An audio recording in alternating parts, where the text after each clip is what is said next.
Sa bayan ng San Francisco, sa liblib na lugar ng Barangay Huing-Uyon na may nakatagong sityo na tinatawag na Sitio Looban.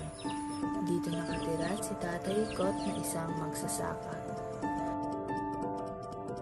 Maaga pa lamang ay pumupunta na siya sa kanilang bukirin, ginagawa ang mga dapat gawin,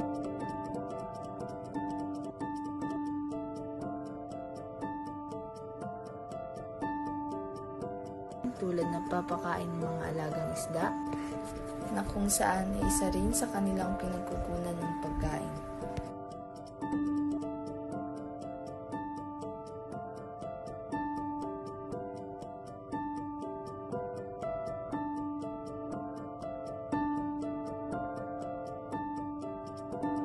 Ang pagdidilig, na kapag namunga ay kanilang ibinebenta at kung minsan isa rin sa kanilang mga pinagkukunan ng pagkain sa pang-araw-araw.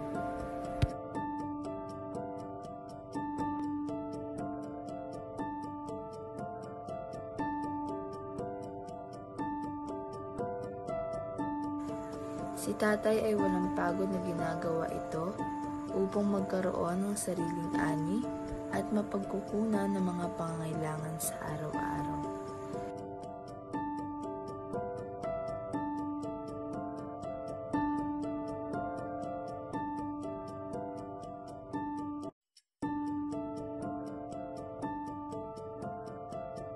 Sa loob ng 21 taon, nakasanayan na ni tatay ang pagiging isang magsasaka upang matugunan ang pangangailangan nila sa pang-araw-araw.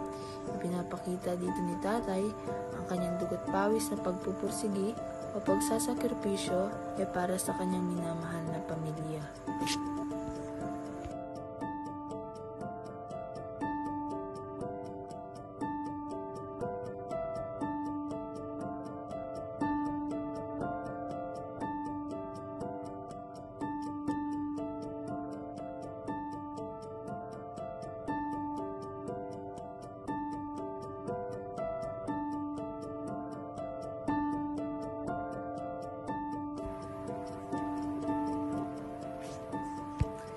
Bukod dito, inaalay niya ang lahat ng kanyang paghihirap para sa kanyang mga anak nang upang maibigay sa kanila ang buhay na nais ni Tatay Ikot, na kung saan ay hindi nila maranasan ang hirap na naranasan ng tatay noon.